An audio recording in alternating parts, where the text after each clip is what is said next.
আজ এই ভিডিওতে আমরা ইংলিশ গ্রামারের কিছু বেসিক জিনিস নিয়ে আলোচনা করব, যেমন ওয়ার্ড, সিলেবল, সেন্টেন্সের কয়েকটি পার্ট, এইসব নিয়ে। তো দেরি না করে শুরু করা যাক। প্রথম টপিক হচ্ছে ওয়ার্ড, যাকে আমরা বলি বাংলাতে শব্দ। তাহলে ওয়ার্ড বা শব্দ আমরা কাকে বলবো? যখন কতগুলো লেটার পাশাপাশি বসে কোনো অর্থ প্রকাশ করে, তখন সেই লেটার সমষ্টিকে আমরা কি বলবো? ওয়ার্ড বা শব্দ।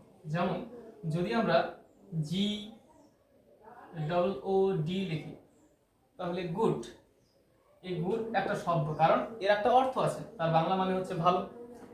এই রকম যখন কতগুলো লেটার পাশাপাশি বসে কোনো অর্থ প্রকাশ করে, তখন সেই লেটার বা লেটার সমষ্টিকে বা বর্ণ সমষ্টিকে আমরা কি বলবো? শব্দ বলবো। ঠিক আছে, এবার পরের টপিকে আমরা চলে আসি সিলেবল। এই সিলেবলকে বাংলাতে কি বলা হয়?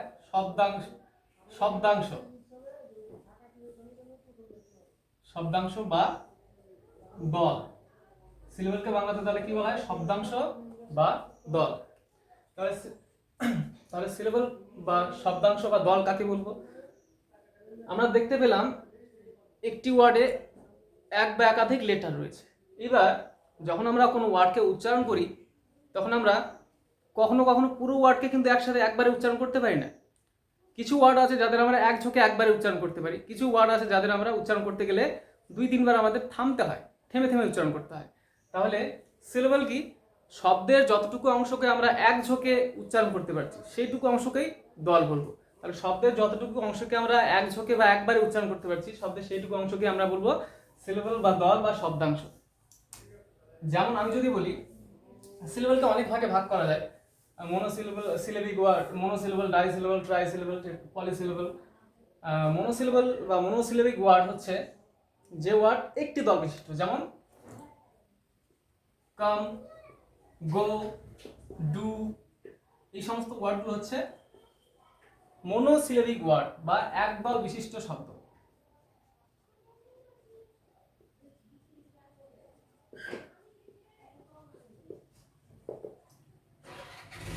যেমন গুড,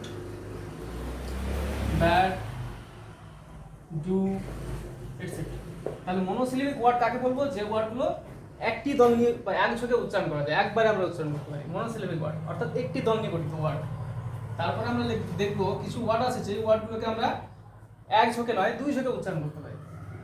মানে ওয়ার্ডটাকে উচ্চারণ করতে গেলে আমরা 2 বার থেমে থেমে উচ্চারণ করি, যেমন সেগুলোকে আমরা বলবো ডাইসিলেবিক ওয়ার্ড বা 2 দল বিশিষ্ট শব্দ, অর্থাৎ যেই শব্দগুলো ভাঙলে আমরা 2টি দল পাই। এবার সিলেবল বা দলের মধ্যে কিন্তু অবশ্যই কোনো না কোনো ভাওয়েল থাকবেই, ভাওয়েল ছাড়া কোনো সিলেবল হয় না। এবারে ডাইসিলেবিক ওয়ার্ড কি বলবো আমরা? Mother,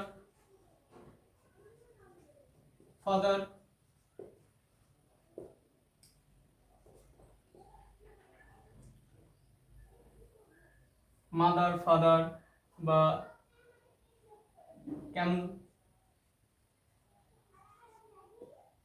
etcetera. এবারে মনোসিলেবিক ওয়ার্ড হয়ে গেল, ডাইসিলেবিক ওয়ার্ড হয়ে গেল, ট্রাইসিলেবিক ওয়ার্ড।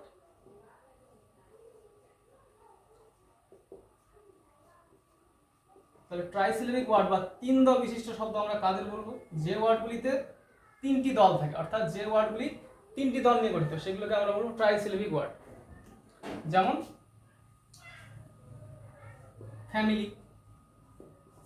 ফ্যামিলি, তারপরে বলতে পারি আমরা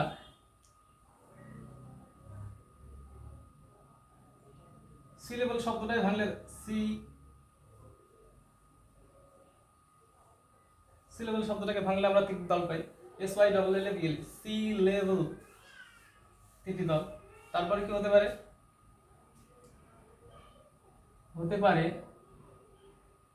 অ্যাডজেক্টিভ,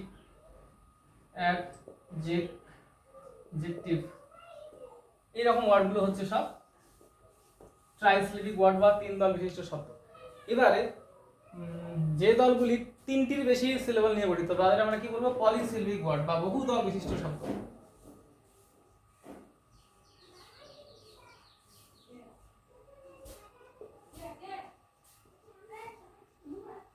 যেমন কি হবে, তাহলে 3 দল বিশিষ্ট শব্দ বা পলিসিলেবিক ওয়ার্ড কাকে বলবো?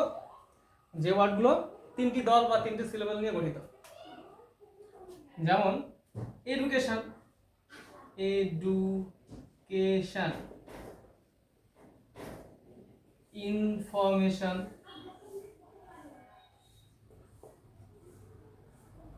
এটসেট্রা। তাহলে সিলেবল টপিকটা আমরা আলোচনা করলাম। এরপরে আমরা আলোচনা করব সেন্টেন্সের কয়টি পার্ট বা সেন্টেন্সের কয়টি অংশ।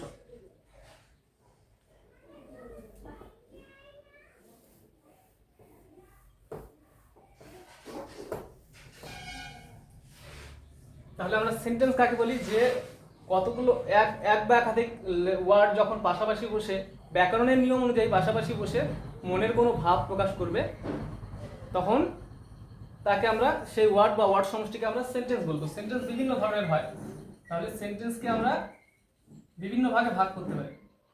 এবার সেন্টেন্সের অনেকগুলো কিছু পার্ট আছে, সেন্টেন্সের পার্ট বা অংশ রয়েছে, সেই অংশগুলো কি কি সেটা নিয়ে আমরা আলোচনা করব। পার্টস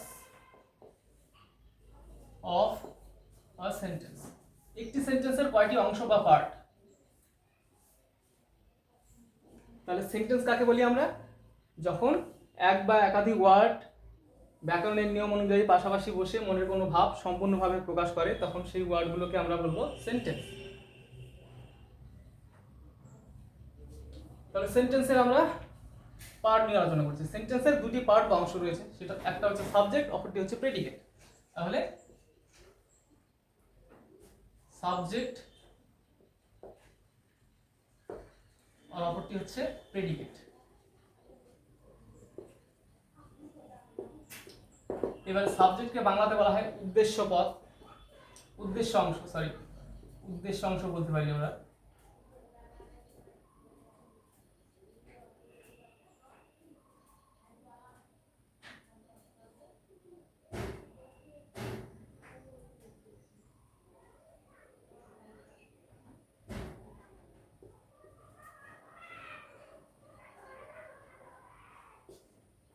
আর প্রেডিকেটকে আমরা বাংলাতে কি বলবো? বিধেয় অংশ। তাহলে উদ্দেশ্য অংশ আর বিধেয় অংশ। এবারে সাবজেক্ট বা উদ্দেশ্য অংশ কাকে বলবো বা উদ্দেশ্য পদ কাকে বলবো?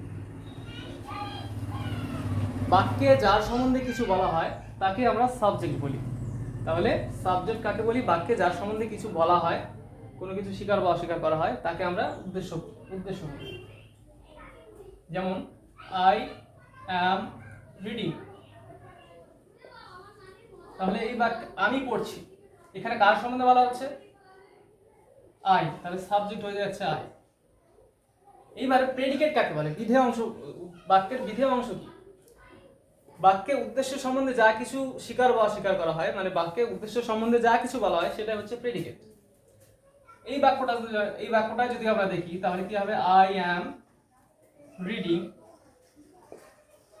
তাহলে এই বাক্যটাতে আমরা দেখলাম কি, প্রথম আই হচ্ছে সাবজেক্ট, কারণ বাক্যে আই সম্বন্ধে বলা হচ্ছে। এবার আই সম্বন্ধে কি বলা হচ্ছে বা আমি সম্বন্ধে কি বলা হচ্ছে? যে আমি পড়ছি। তাহলে এই যে পড়ছি এই কথাটা হয়ে গেল প্রেডিকেট। তাহলে বাক্যের সাবজেক্ট সম্বন্ধে যা কিছু বলা হয় তাকে আমরা প্রেডিকেট বলি। এবারে বাক্যের সাবজেক্ট স্থানীয় শব্দগুলো কি কি হয়? নাউন হয়, প্রোনাউন হয়, বা নাউন ইকুইভ্যালেন্ট অন্যান্য কিছু শব্দ হয়, যেমন নাউন ফ্রেজ, নাউন ক্লজ, এগুলো হচ্ছে সাবজেক্ট। এবার প্রেডিকেট কোনগুলো? আচ্ছা, সাবজেক্ট পার্টে আমরা তাহলে কি দেখতে পাচ্ছি? নাউন বা নাউন ইকুইভ্যালেন্ট কোনো ওয়ার্ড ব্যবহৃত হচ্ছে, সেই জন্য সাবজেক্ট পার্টকে আমরা নাউন পার্টও বলতে পারি, বাক্যের নাউন পার্টও বলতে পারি। আর প্রেডিকেট কি? সাবজেক্ট সম্বন্ধে বাক্যে যা কিছু বলা হচ্ছে, সাবজেক্ট সম্বন্ধে যা কিছু বলা হয় সেটা হচ্ছে প্রেডিকেট।